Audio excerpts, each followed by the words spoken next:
This is Josh Hart for JTH Boxing. Today I'm in London. I'm joined by Francis Ngannou's trainer, Dewey Cooper. Dewey, first of all, thank you for joining me today, and how are we? We're great. Thanks for having me. Let's get straight into things. Francis Ngannou, obviously, before, let's say last year, it was a bit of an unknown quantity in boxing.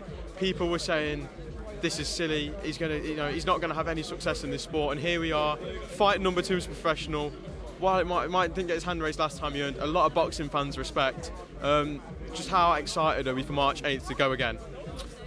We're happy, we're blessed, we appreciate it, and on March 8th he'll be ready to go. Right now we're focusing on training, putting that hard work and dedication in, but March 8th, the Predator, Francis Ngannou, will definitely be ready to go. Obviously, when we look at the Fury fight, a lot of people were shocked by Ngannou's performance. You know, they didn't expect him to have such good cardio, such good boxing knowledge. People were thinking, oh, he's going to go in there and just gas out in the first round. But it was very tactical, very calculated. That knockdown, it wasn't a lucky shot. It was calculated. He waited for the right moment. While it was a shock to everyone, it wasn't a shock to you guys who've trained day in, day out with him, was it? Definitely not. And we have receipts. We told everyone he was going to knock Fury down at least once. We told everyone if it needed be, he would be able to go a diligent, sharp 10 rounds, and that's what he did. We believe. Not only did we believe, we knew it. And obviously, when we look at Francis's journey, around a year ago was when he split from the UFC, and people said, this is the silliest decision he's going to make. He's never going to have any success in boxing. He's not going to make any of this big money he's talking about. And now he's not just set himself up for the rest of his life. He's set up his children, his children's children. He's got generations of wealth now from that one decision that no one believed in him. Yes, and that's what makes him special.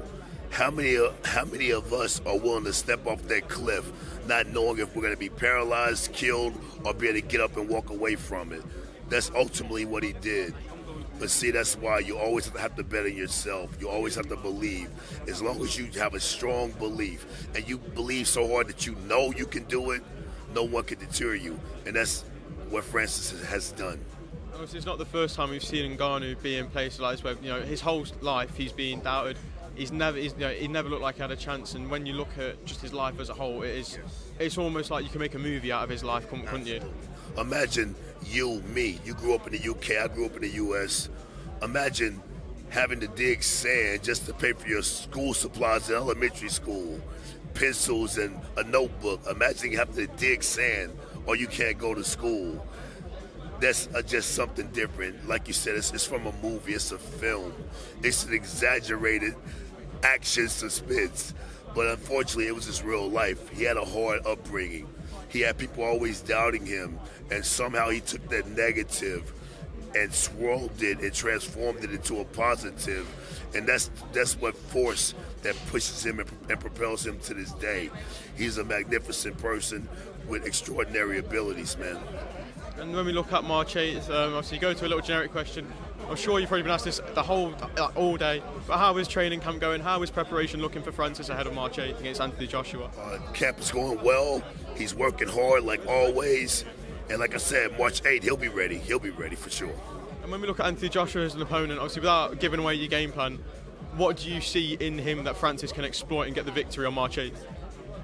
Well, Joshua is a strong, sturdy, power-punching, boxing, Olympic gold medalist, 2-time world champion.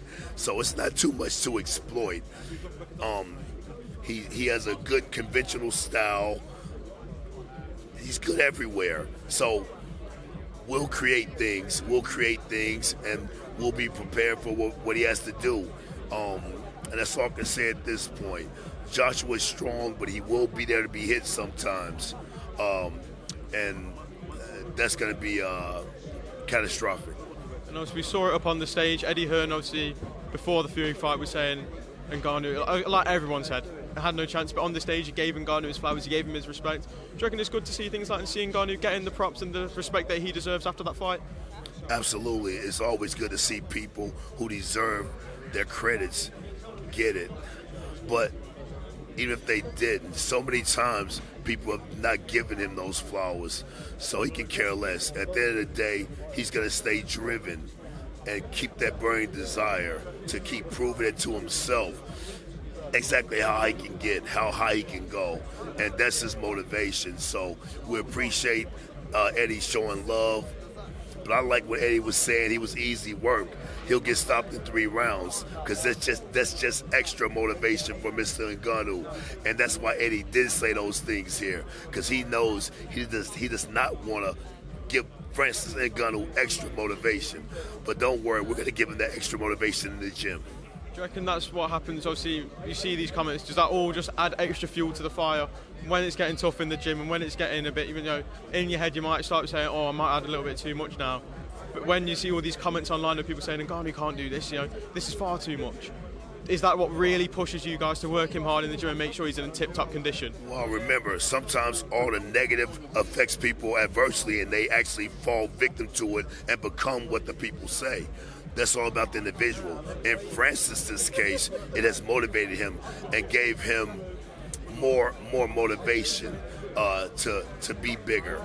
But it's not the only thing. He's self-driven. It's something within him, man. Like I said, his childhood has been challenging. So with a challenging childhood, people saying no, it just makes him want to make people say yes. And even when they start saying yes, he still has to keep that mentality, and he will, because it's a lifestyle. The way he is now is a combination of just growing up a certain way. So regardless, man, Francis will be prepared for victory on March 8th. That's all I got to say about it. And my final question, obviously, a lot of people are saying if Ngannou can put in another good performance here, I'm sure we'll get another opportunity. Do you feel as a team it needs to be a win this time for him to get another big opportunity in boxing?